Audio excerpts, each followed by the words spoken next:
দর্শক, আজ আমরা এসেছি এক্সপেরিমেন্টাল থিয়েটার হল শিল্পকলায়। আজকে মঞ্চস্থ হতে যাচ্ছে পদ্মাবতী। এটা আইইউবি থিয়েটারের 25তম প্রযোজনা। নাটকটি রচনা করেছেন মাইকেল মধুসূদন দত্ত, আর নির্দেশনার দায়িত্বে আছেন শামীম সাগর। চলেন দেখে আসি নাটকটি।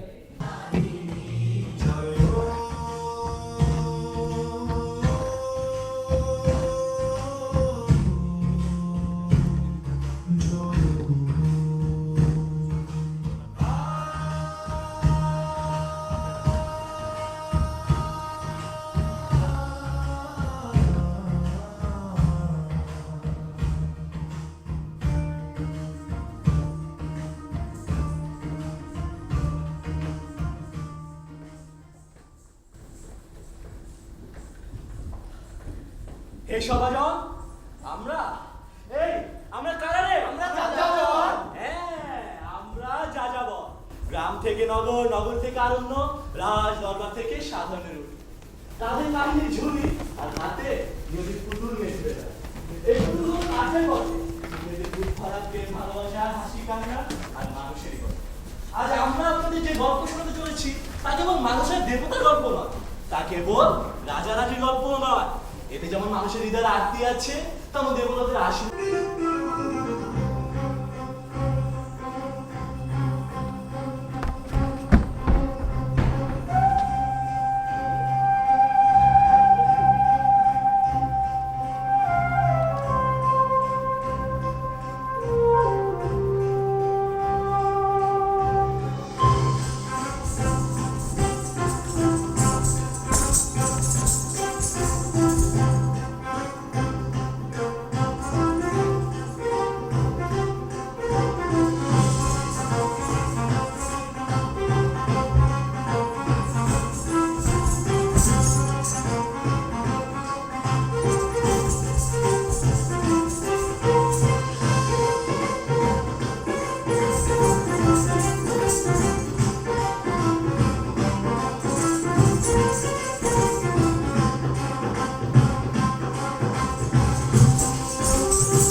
মায়াবী হরিণটা নিমেষের মধ্যে কোন ছায় মিলিয়ে গেল?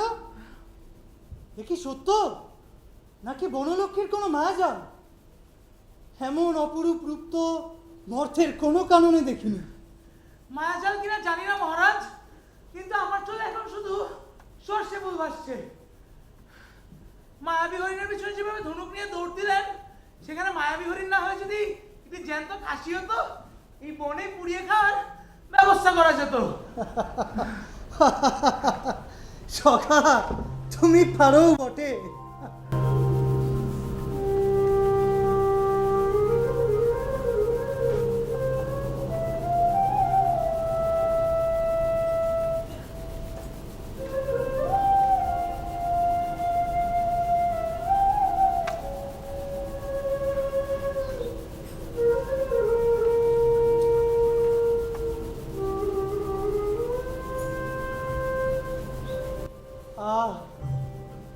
কি অলৌকিক সুগন্ধে বাতাস ভরে উঠল। কি মধুর বাঁশির সুর। সখা, ক্লান্তিতে শরীরটা জুড়িয়ে আসছে। ডাল ভাতের অভাবে আমার পেটটা শুকাচ্ছে মহারাজ।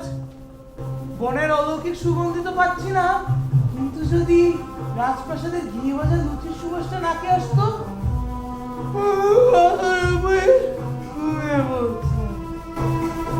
সখীরতি, তুই বড় ভাগ্যবতী রে। কামদের তুমি এক মুহূর্তের জন্য চোখের আড়াল করতে পারে না। সখী, সত্যি বলছি, মানুষের বিরহের যে দহন, তাহা এই স্বর্গের সুখে আমি সত্যিই ঘুরতে বসেছি। আমার বুক ফেটে যায় সখী। বিরহ বলিস কিংবা দুঃখ, আমিই জানি। আজ দীর্ঘ 15টি বছর কেটে গেল। আমার সেই দুঃখালিগড় অন্ধকারের মানে, আমার সেই ছোট্ট অমন কন্যাটি কোথায় যে হারিয়ে গেল, এখনো তার কোনো খোঁজে পেলাম না। সবই তো অদৃশ্যের লেখা। ভাগ্যকে খন্ডা বেটে তুই ভেঙে পড়িস না, বরং মেয়েকে আশীর্বাদ কর। কে জানে কোনো গহীন অরণ্যের আশ্রমে সে কোনো এক রাজার ঘরে লক্ষ্মী হয়ে ফুটে আছে। আহা কি দরদ, দরদ একদম উতলে উঠছে। কোথায় একটু ঝগড়াঝাটি হবে তা না, দরদ দেখাচ্ছে। এই হচ্ছে স্বর্গের অবস্থা, একটু ঝগড়াঝাটি না হলে বিনাটা সুরও ওঠে না।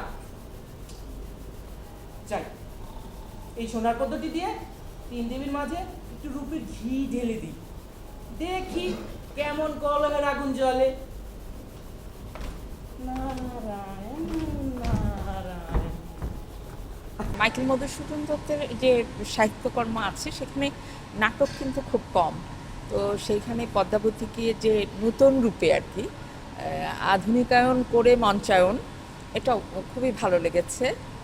160 বছর আগের এটা লেখা নাটক, এটা সেখানে যে নির্দেশক বেশ মুন্সিয়ানা করে বর্তমান সময়ে প্রাসঙ্গিক যে বিষয়গুলি করেছে, বেশ ভালো ছিল। প্রণাম দেবশ্রী। এক বিষমের ব্যাপারে আপনাদের স্মরণ নিলাম। মানব সরোবর থেকে এই স্বর্ণ পদ্ধতি তোলার সময় এক আকাশবাণী শুনতে পেলাম। এই ত্রিভুবনে যে নারী শ্রেষ্ঠ সুন্দরী তাকে এটি সঁপে দাও, না হলে দেবীর রোশনালে দগ্ধ হবে। তবে তো এই স্বর্ণ পদ্ধতি আমারই প্রাপ্য। এই স্বর্গের মহারানী আমি। মুনিবর, আপনিই বলুন, এই স্বর্ণপদের অধিকারিণী আমি ছাড়া আর কে হতে পারে? পদের গরিমায় বুঝি রূপের বিচার হয়? এ কি দেবী মুর্জা, আপনি তো কোনো বাক্যালাপি করছেন না। ও বুঝেছি দেবী, কন্যার জন্য দুঃখ করবেন না। আপনার কন্যার ভাগ্যে কোনো দুঃখ লেখা নেই। তবে তো হয়েই গেল, স্বর্ণ পদ্ধতি আবার আমায় দিন। কখনো নয়, ওই পুষ্প আমার প্রাপ্য, ওটি আমায় দিন মুনিবর। স্বর্ণ পদ্ধতি আমার। না মুনিবর, ওটি আমায় দিন, ওটি আমার। আহা, না, ওটি আমি। রূপের কি ছটা, স্বর্গের ছাদ পেটে পড়া উপক্রম। পদ্ধতি আমার। কলহের এমন সুমধুর ঝঙ্কার অনেক দিন শুনিনি। বিনাটা বাজানোর চেয়ে এই দৃশ্য দেখা ঢের ভালো। ছাড়ুন তো, ছাড়ুন, আমার কত কত লাগছে। শান্ত হন দেবীগণ, কার রূপ শ্রেষ্ঠ সেই বিচার করার সাধ্য এই সামান্য মুনিপুঙ্গবের নেই। ওই দেখুন, শিলাতলে বিদর্ভের রাজা ইন্দ্রনীল রায় ঘুমে মগ্ন। আমি এই স্বর্ণ পদ্ধতি এইখানে রাখলাম। রাজা জাগলে আপনারাই তাকে বিচারক মানুন। আর এই মনি চলল অলকা বইতে। নারায়ণ নারায়ণ। শুনলি রতি, দেবশ্রী স্পষ্টই বলে গেলেন ত্রিভুবনের সর্বসুন্দরীর কথা। দেবরাজ ইন্দ্রের মহিষী আমি, স্বর্গের সুধা আর পারিজাত যা রূপের দাসত্ব করে, এই স্বর্ণপদ্ধতি আমি ছাড়া কার হতে পারে? হাসালে সখী, পদের গরিমায় বুঝি রূপের বিচার হয়? আমি মূর্তিমতী রূপের দেবী, ওই সোনার পদ্ম আমার কুন্তলেই শোভা পাবে। তোরা তো বেশ আমোদে আছিস, একজন স্বর্গের রানী, অন্যজন রূপের ডাইনি। আর আমার সেই বহু বছর আগে হারিয়ে যাওয়া মেয়ের কথা তোরা তো একবারও ভাবলি না। দেবশ্রী তো মাত্রই বললেন তার ভাগ্যে কোনো দুঃখ নেই। এই পদ্ম যদি আমি পাই, আমার বাচ্চাকে আমার কাছে ফিরে পাবো। কোন খাতে দেবো তোকে? স্বর্ণপদ্ধতি আমার। কখনো নয়, ওই পদ্ম আমার, ওটি আমি নেব। এই পদ্ম আমার মেয়ের ভাগ্য। না, ওই পদ্ম আমার, ওটি আমি নেব। না, আমি চাই কার হতে পারে? না, এই পদ্ম আমি। এ কি? না, এই পদ্ম আমার। এ কোন অলৌকিক ভাব করে এসে বললাম, না, এই পদ্ম আমার। ঘুমে চোখ দুটো জুড়িয়ে আসছিল। হঠাৎ কেমন কর্কশ কণ্ঠের কলহে আমার স্বপ্নের ঘর চটচট করে ভেঙে গেল। মনে হচ্ছে স্বর্গের দেবী জানা মর্তের হাতের মতো ঝগড়ে জুড়িয়েছেন। মহারাজ, আমি তো আগেই বলেছিলাম এই ঘাট ভালো নয়। এদিকে কোনো ডাইনিদের রাস্তা না। দেখুন না, দিনের আলোয় কেমন রাক্ষসীদের মতো চেঁচামেচি করছে। সখা, উনারা ডাইনি নন, উনারা স্বর্গের দেবী। দেবী? প্রণাম দেবীগণ। মহারাজ, বিচার এখন আপনার হাতে। আমাদের তিনজনের মধ্যে যে সর্বসুন্দরী স্বর্ণপদ্মটি তাকে পরিয়ে দিন। স্বর্ণপদ্ম? স্বর্ণপদ্ম?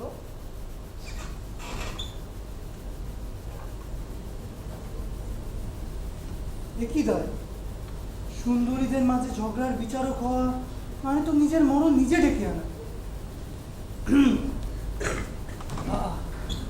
আমায় ক্ষমা করুন দেবী, এই দুরূহ বিচার আমার সাধ্যের বাইরে। রাজাধিরাজ, এত ভয় কিসের?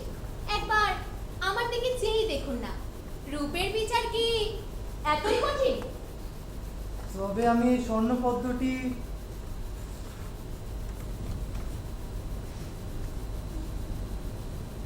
আমাকে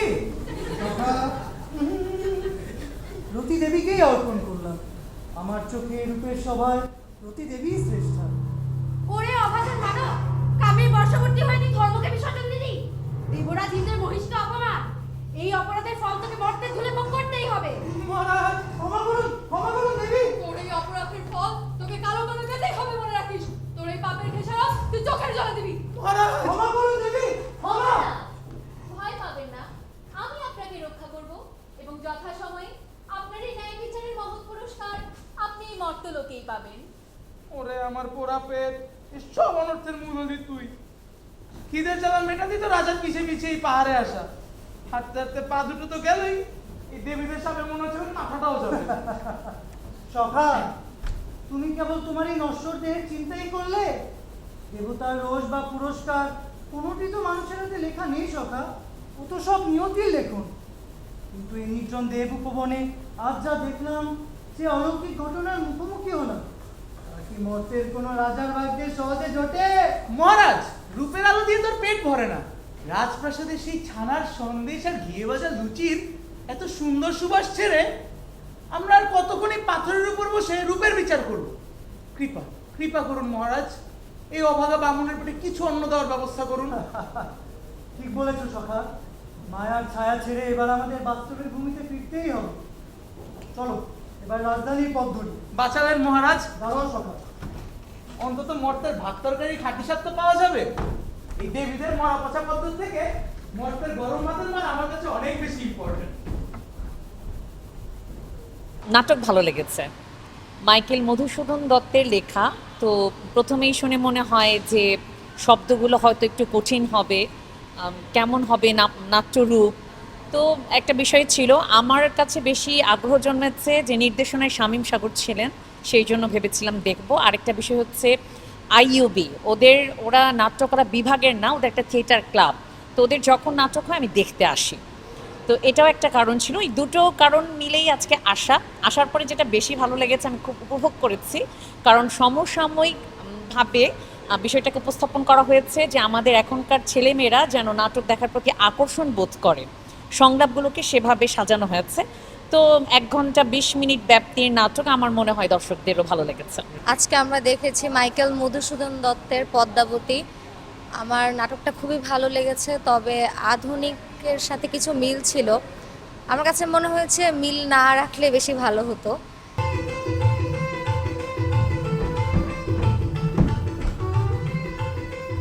শোনো সখা, পরিচয় আমি এখন মাহেশ্বরীপুরের এক সামান্য বণিক, আর তুমি আমার অংশীদার বা বন্ধু। আমরা কেবল এখানকার রাজকন্যার স্বয়ংবর সভার কৌতুক দেখতে এসেছি। ভুলেও রাজকীয় আচরণ করো না যেন। আহা, বারে বারে ঘি, চাল, ছাগল আর ছানার সন্দেশ যাচ্ছে স্বয়ংবরা রোজে।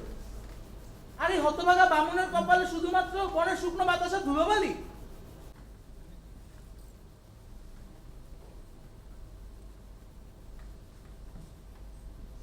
এখন তো একটা বাংলা সিনেমার গান আবশ্যক হয়ে গিয়েছে।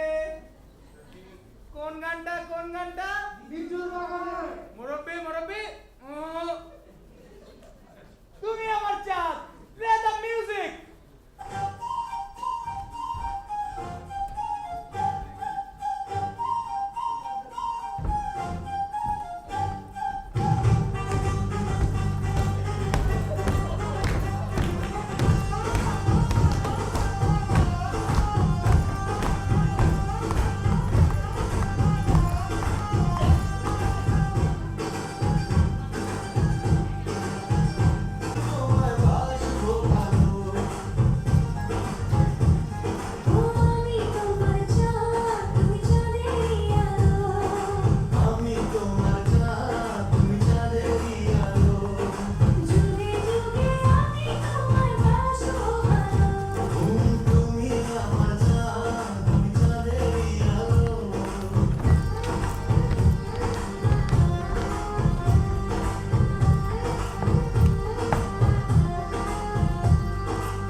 প্রেমের চোখের ভাষা, মুখে একটি কথা নয়, অথচ দুটি হৃদয় একে অপরের আপন হয়ে গেল। সেদিনে সেই সাক্ষাতের পর থেকে পদ্মাবতীর চোখে আর ঘুম নামে না। এদিকে ইন্দ্রের মনও ফিরতে চায় না বিদর্ভের রাজ সিংহাসনে। অন্যদিকে মাহেশ্বরপুরী রাজ উদ্যানে শুরু হয়ে গেল স্বয়ম্বরের আয়োজন, রাজকুমারী পদ্মাবতীর স্বয়ম্বর।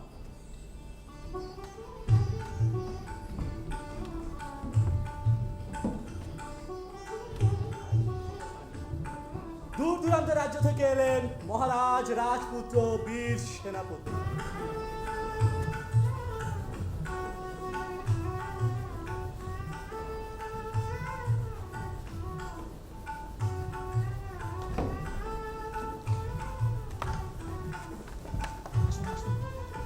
কারো হাতে হীরার উপটৌক, কারো সাথে অগণিত সৈন্য, সকলেরই আশা বিজয়ের মালা তার গলায় উঠবে।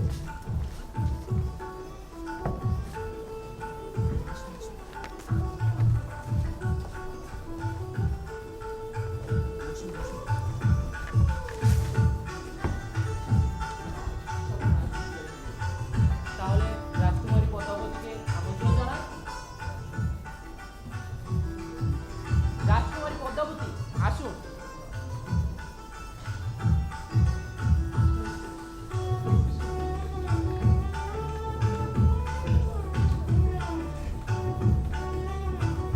সভায় প্রবেশ করলেন রাজকুমারী পদ্মাবতী। তার রূপের জ্যোতিতে পুরো সভা স্তব্ধ হয়ে যায়। শত শত নয়ন একই সাথে তার দিকে ছুটে যায়। এ আর্যাবর্তের নৃপতিগণ, বীর রাজপুত্রবৃন্দ, সমবেত মহাশয়গণ, মহেশ্বরীপুরী রাজ দরবারের পক্ষ থেকে আপনাদের জানাই আন্তরিক শুভেচ্ছা। আজ কেবল বীরত্বের নয়, ধর্ম, চরিত্র ও মর্যাদারও পরীক্ষা। রাজকন্যা পদ্মাবতী তার হৃদয়ের বীরকে বেছে নেবে। আপনাদের সকলের নিকট আমার একান্ত প্রার্থনা, আপনারা এই স্বয়ংবর সভার সম্মান অক্ষুণ্ণ রাখবেন। মা পদ্মাবতী শুভক্ষণ উপস্থিত, হাতে তুলে নাও এই বরণমালা। নিজের বিবেক, ধর্মবোধ যাকে যোগ্য মনে করে তাকে অর্পণ করো। ঈশ্বর তোমার মঙ্গল করুন। আমি এস.এম. শাকিল আমিন সাকিন। আমি হলো যাযাবর দলের প্রধান রোলটি করেছি। তো আমাদের এই পদ্মাবতী নাটকটি তো আসলে লেখা হচ্ছিল মাইকেল মধুসূদন দত্তের আরও 150 বছর আগে। তো সেটি আসলে বর্তমান সময়ের আঙ্গিকে রূপান্তরিত করে ফুল ক্রেডিট আমাদের ডিরেক্টরের শামীম সাগর ভাইয়ের। তো আমরা আর কি কোপ আপ করে যতটুক শিক্ষা, মানে আমরা তো শিক্ষার্থী, ভার্সিটি স্টুডেন্ট, সো সেই টাইমের মাঝখানে যতটুকু সময় বের করে করে করা যায়, রিহার্সাল করে করে 2 ঘন্টা 4 ঘন্টা করে করে আজকের আমাদের 25তম প্রযোজনা পদ্মাবতী আর কি। আমার নাম সুবাইতা, আমি শচী ক্যারেক্টারটা প্লে করেছি। আমরা 3 দেবীদের মধ্যে একজন। আমি এর আগে কখনো মঞ্চে উঠি নাই বা অভিনয়ও করিনি, বাট আইউবি থিয়েটারকে থ্যাংক ইউ, যাতে হচ্ছে এরকম একটা প্ল্যাটফর্ম আমাদের দিয়েছে। অ্যান্ড নাটকটা করে অনেক ভালো লাগছে। আমার ক্যারেক্টার নাটকে ছিল হচ্ছে আমি এক টাইমে ছিলাম রাজা আর এক টাইমে ছিলাম যাযাবর 2। নাচেও একটু পারফরমেন্স করেছি। আই হোপ ভালো হয়েছে, দর্শক উপভোগ করেছে। আর এটা আমার লাইফে ফার্স্ট এক্সপিরিয়েন্স ছিল আইউবি থিয়েটারের সাথে। সো ইনশাল্লাহ আশা করা যায় ভালো করবো ইনশাল্লাহ। আমার নাম প্রদীপ্তিনাথ প্রজ্ঞা। আমার চরিত্র ছিল দেবী রতি। আর ওভারঅল পুরোটা এক্সপিরিয়েন্স অনেক বেশি ভালো ছিল। আর আমাদের কো আর্টিস্ট যারা ছিলেন, মানে খুবই পরিশ্রম করে আজকে এই জায়গায় এসেছে। আর মানে সব কিছু মিলে খুব ভালো ছিল। হ্যাঁ, মঞ্চনাটক দেখা হয়। আর বিশেষত আইউবি থিয়েটারে জয়েন করার পর থেকে আমি মঞ্চনাটকের প্রতি আগ্রহী হই। আসলে আমাদের ডিরেক্টর যেটা বলেছিলেন যে বর্তমান যে সময় চলছে, মানুষের বোঝার স্বার্থেই, মানে এটা যাতে বোধগম্য হয় সবার ক্ষেত্রে, তো সে কারণেই বাংলা গান, তারপর আদার্স যেসব ল্যাঙ্গুয়েজ ইউজ করা হয়েছে, মানে এটা সাধু ভাষায় ছিল, তো এটাকে চলিত ভাষায় এনেছে, মানে মেইনলি রাবীন্দ্রিক ভাষায়।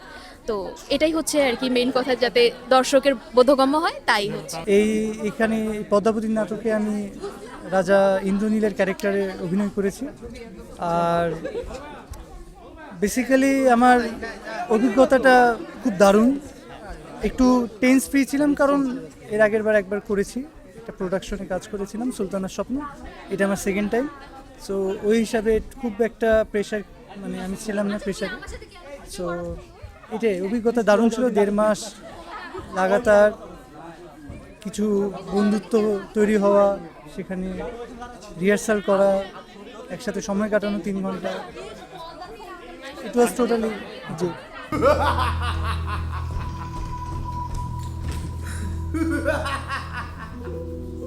বাহ, খেলা তো একেই বলে। মহারানীকে রথে চাপিয়ে এনে ওই গহীন অরণ্যে একেবারে মাইনাস করে দিলাম। আমার নিখুঁত চক্রান্তে মত্ত হয়ে মর্তের রাজারা একে অপরের যুদ্ধক্ষেত্রে মুন্ডু কাটাকাটি করতে মত্ত। আর ওদিকে বাছাধন ইন্দ্রনীল বউ হারাবার বিরহ ব্যথায় মৃতপ্রায়, এক তীরে 2 শিকার। ওই তো স্বর্গের ভিআইপি সচী দেবী আর মুর্জা দেবী। প্রণাম নিবেদন করি দেবীগণ। কলিদেব, পদ্মাবতী এখন কোথায়? আমাদের অপমানের শোধ তোলা গেছে তো? হয়েছে। ওই গহন অরণ্যের বাঘভাল্লুকের মাঝে তাকে সখী সহ ফেলে এসেছি। আকাশপথে যখন রথ উড়িয়ে আনছিলাম, কি আর্তনাদটাই না করলো, ওগো নাথ, ওগো স্বামী।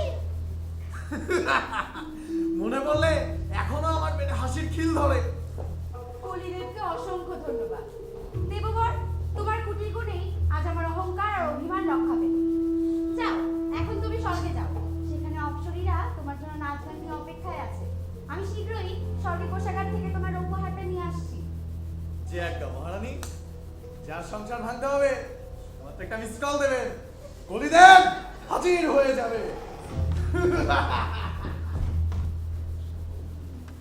সখী সচি, এই নিরপরাধ মেয়েটিকে দুঃখ দিয়ে আমরা স্বর্গের দেবতারা কি ঠিক কাজ করছি?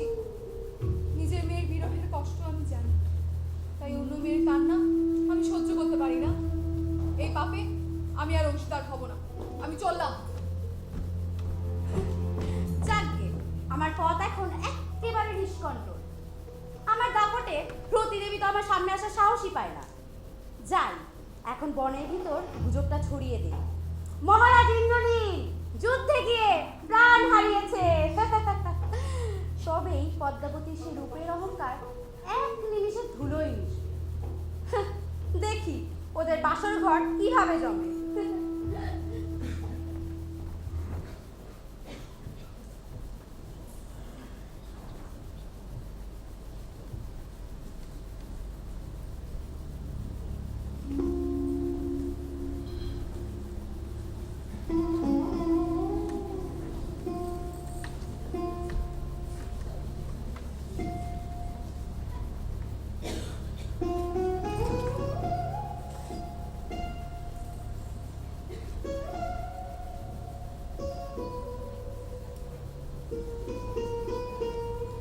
সখী বসুমতী, এ কি ভয়ঙ্কর বন! চারিদিকে শুধু শেয়ালের ডাক। আমি কোন জন্মে কোন অপরাধে নাথের কাছে অপরাধী হলাম যে তিনি আমাকে এই গহন বনে বাঘের মুখে বিসর্জন দিলেন? এখানে রেখে দোষ দিও না সখী। পুরুষ মানুষদের মতে গতির কোনো ভরসা নেই। রথে চড়িয়ে কোথায় পাঠাতেন, কোথায় পাঠালো। সখী, আমার এই পোড়া ভাগ্যের জন্য তোমার জ্যান্ত প্রাণটাও যাবে। তোমার জন্য মরতে আমার একটু ভয় নেই সখী। মহারানী, মহারানী, মহারানী, মহারানী, মহারানী, ভয় পাবেন না, ভয় পাবেন না। আমি কোনো রাক্ষস নই। আমি আপনাদের বিদর্ভ দেশের রাজা ইন্দ্রনীলের এক অতি সামান্য, অতি নগণ্য পদাতিক সৈন্য মাত্র। যুদ্ধক্ষেত্রে শত্রুদের তলোয়ারের কোপ খেতে খেতে আজ আমার এই দশা হয়েছে। ওগো সৈন্য ভাই, আমার নাথের সংবাদ কি? তিনি ভালো আছেন তো? হায় দেবী, সে অলক্ষণে কথা এই অভাগার মুখে শুধাবেন না। শত্রুপক্ষের পাপিষ্ঠ রাজারা মহারাজ ইন্দ্রনীলকে 4 দিক থেকে ঘিরে ধরে একেবারে সংহার করেছে দেবী। আপনাদের সোনার বিদর্ভ নগরী আজ পুরো ছাই হয়ে গেছে। রাজা আর বেঁচে নেই দেবী। এই কি অলক্ষণে কথা শোনালি রে পাষাণ! আমার নাথ আর নেই। ও না! সর্বনাশ হলো গো! রাজকুমারী চোখ মেলো। ওগো সৈন্য ভাই, দাঁড়িয়ে দাঁড়িয়ে কি দেখছো? একটু জল নিয়ে আস জলদি। জল আনছি, আনছি। বিষের দংশন করা শেষ, এবার চোরের বেশে পালানোর পালা। আনছি মা, জল আনছি। শচীর এই জঘন্য প্রতিহিংসা মর্তের আজ সমস্ত সীমা ছাড়িয়ে গেছে। এই মায়াবিনী অনাথ মেয়েটিকে আর বনের বাঘের মুখে একা রাখা যায় না। এদের দুজনকে ঋষিদের তপবন আশ্রমে পৌঁছে দিতে হবে। সেখানে মিলনের এক নতুন অধ্যায় শুরু হবে।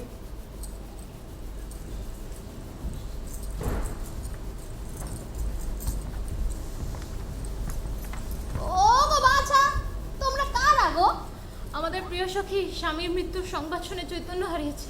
ওগো দয়ালু কাঠুরানি মা, তোমার ঘটি থেকে একটু জল দাও না, আমার সখীর প্রাণটা বাঁচাও। ভয় নেই মা, এখান থেকে একটু দূরে মহর্ষি বাল্মীকির পবিত্র আশ্রম আছে। সেখানে বাঘ আর ছাগল এক ঘাটে জল খায়। তোমরা আমার পিছে পিছে এসো, তোমরা সেখানে পরম শান্তিতে আশ্রয় পাবে। এসো বাচ্চারা, এসো আমার পিছে পিছে এসো। ভয় ডরছে রে? চলো, দিন যে শেষ হয়ে আসছে বাচ্চারা। এসো, সাবধানে এসো আমার পিছে পিছে। হ্যাঁ, মঞ্চনাটক আই থিঙ্ক বাংলাদেশে গ্রো করা খুবই উচিত।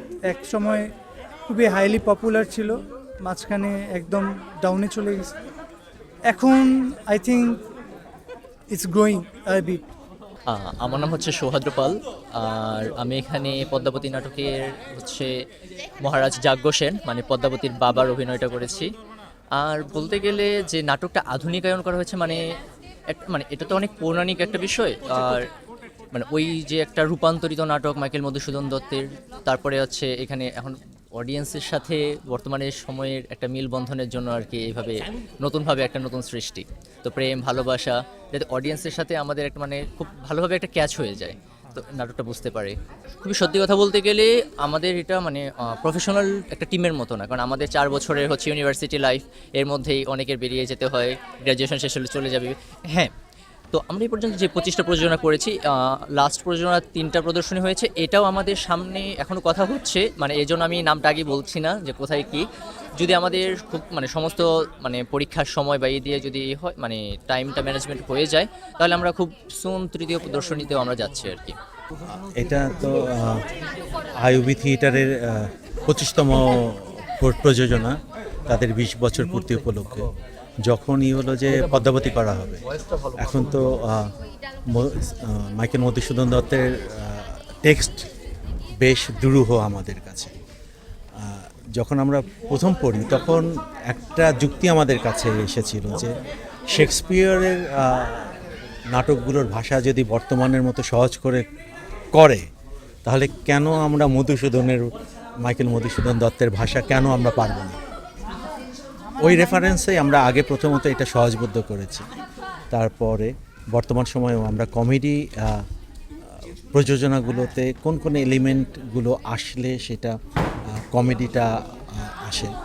আগে ক্লাসিক কমেডিগুলো, এখন আমরা কমেডি দেখে দেখে যেই জায়গায় অভ্যস্ত সেই জায়গায় ওই রসগুলো দেওয়ার জন্যই আসলে ইংরেজি শব্দ যুক্ত করা, বাংলা সিনেমার গান, এবং প্রত্যেকটাই আমি মনে করি যে যৌক্তিকভাবে এখানে আমরা যুক্ত করেছি। ইংরেজি শব্দগুলো ব্যবহার করার ক্ষেত্রেও ওই যুক্তি, আমরা যদি শেক্সপিয়রকে বাংলায় করতে পারি, বাইরে যদি বাংলা টেক্সটকে ইংরেজিতে করতে পারি, তাহলে প্রয়োজনে একটু হাস্যরস তৈরির জন্য বাংলাতে কিছু ইংরেজি শব্দ আমরা ব্যবহার করতেই পারি। এই যুক্তিতেই আসলে এই সংমিশ্রণটা এবং এই ট্রান্সফরমেশনটার কাজটা করার সাহসটা।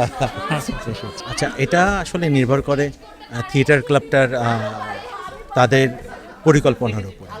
আমি নির্দেশক হিসাবে একটা নাটকের নির্দেশনা দিয়েছি, একটা প্রযোজনা তৈরি হয়েছে যেটা দর্শককে বিনোদিত করছে।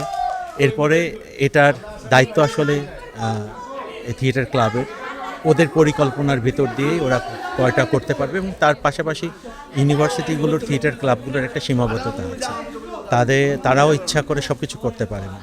তাদের বার্ষিক কারিকুলামের মধ্যে এবং ইউনিভার্সিটির যে তাদের পরিকল্পনার সাথেও মিলিয়ে তাদেরকে পরিকল্পনা করতে হয়।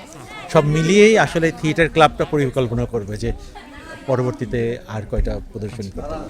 নাটকে হচ্ছে আমার ক্যারেক্টার ছিল কুহু, মানে অঙ্গিরা, যে আমার বাবা একজন ঋষি, মানে একটা আশ্রমেরই সিন ছিল এটা। তো ওনার মেয়ে হচ্ছে কুহু, 3 মেয়ে থাকে, আমি হচ্ছে তার মধ্যে একজন। আর নাটক নিয়ে বলতে গেলে এটা হচ্ছে আমাদের আইউবি থিয়েটারের 20 বছর যে আমরা সেলিব্রেট করলাম ওটার নাটক ছিল আমাদের 25তম প্রযোজনা এটা। তো আমরা 2-3টা প্রযোজনা এরকম করছি, মানে আমরা আইবিতে করলে ওটা আমরা শিল্পকলাতে করার চেষ্টা করি, কারণ হচ্ছে শিল্পকলাতে আমরা একটা পারফেক্ট ফিডব্যাক পাই আমাদের মনে হয়। কারণ আইবির যারা অডিয়েন্স থাকে ওরা হচ্ছে কি নাটক জাজ করে মানে মজা পেলেই হলো, কিন্তু শিল্পকলাতে হচ্ছে একদম অথেন্টিক যে ফিডব্যাকটা আছে ওটা পাই, অ্যান্ড ভালোই লাগে, এনজয় করি। ইনশাল্লাহ আইবি আমরা না থাকলেও যারা পরে আসবে ওরা যেন এরকম করেন, শিল্পকলাতে এসেও করে। Thank you. এটা কি আপনার প্রথম মঞ্চায়ন? না, এটা আমার প্রথম মঞ্চায়ন না, আমি 24তম প্রযোজনাও করেছি আইবি থিয়েটারের, সুলতানা স্ট্রিম ছিল ওটা। তো হ্যাঁ, ওটাতে হচ্ছে প্রিন্সেস করেছিলাম, আর এটা তো হুহু করলাম, এটাই। টু বি অনেস্ট আমি শুরুতে আসলে এতটাও ইন্টারেস্টেড ছিলাম না, কিন্তু আইবি থিয়েটারের সাথে নাটক করার পরে অ্যান্ড থিয়েটারে যখন টাইম দিই ফ্লোরে, অ্যান্ড ভাইয়ারা আমাদের অবভিয়াসলি শামীম সাগর ভাই, ওনাদের সাথে কাজ করে আমার আসলে অনেক ভালো লাগে। এখন দেখি একাডেমিক প্রেশারের বাইরে গিয়ে যদি অবশ্যই সুযোগ হয় তাহলে অবশ্যই করব। হ্যাঁ, আমি হয়তো প্রফেশনালি একদম আইবি মানে একদম থিয়েটারের সাথে কখনোই কানেক্টেড হব না, কিন্তু থাকে না যে কয়েকটা ভালো লাগলো তখন কাজ করতে মন চাচ্ছে, বা কোথাও ওয়ার্কশপ করলাম তারপরে ওদের দলের সাথে করলাম, তো এটা ইচ্ছা অবশ্যই আছে।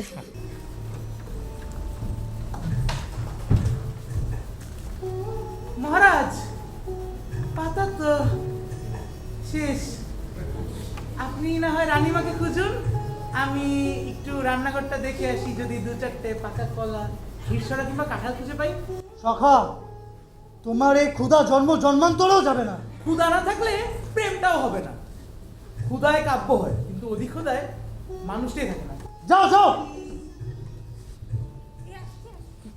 কে ওখানে? পদ্মাবতী, তুমি?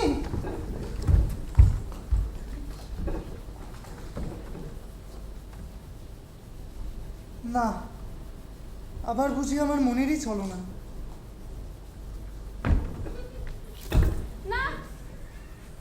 পদ্মাবতী,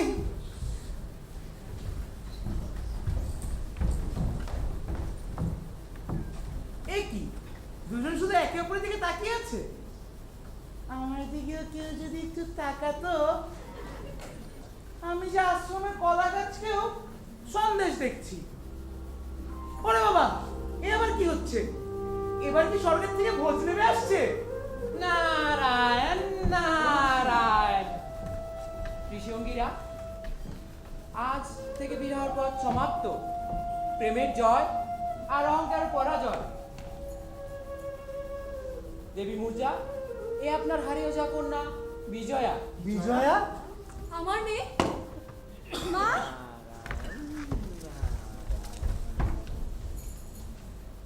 মহারাজ, আজ আমার অভিমান অহংকার সব ভেঙে চুরমার হলো। আমি অপরাধিনী, আমায় ক্ষমা করুন।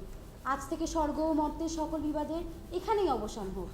দেবী, যেখানে অনুতাপ আছে ধৈর্য এবং সত্যের পথ কখনো বৃথা যায় না। যান, আপনারা সুখে রাজ্য শাসন করুন। দেবী সচি, আপনার হাতেই শুভকর্ম সম্পূর্ণ হোক। এসো মহারাজ, এসো পদ্মাবতী।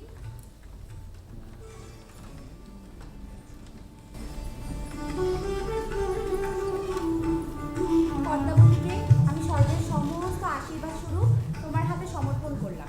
তুমি ওকে সুখে রেখো মহারাজ। এই হাত আমি আর কোনোদিনও ছাড়ব না। নারায়ণ নারায়ণ। দেবর্ষি, সবাই প্রেম পেল, আশীর্বাদ পেল, আর আমি আজ যদি স্বর্গের রন্ধনশালা থেকে অন্তত 100টি লাড্ডু, 1 হাঁড়ি ক্ষীর আর অল্প কিছু ঘি ভাত না আসে, আমি কিন্তু বিরহেকে দেই। নারায়ণ নারায়ণ। মানব, আজ তোমার সকল মনোবাসনা পূর্ণ হবে, তোমার খোঁজ হবে। এই তোর সামনে একটু দেখি। আর তোমার মনোবাসনা পূর্ণও হবে, আর তার সাথে মহারাজের রাজ্যাভিষেকও হবে। আজ আর কারো মনে দুঃখ নয়, আজ থেকে সুখের দিন শুরু।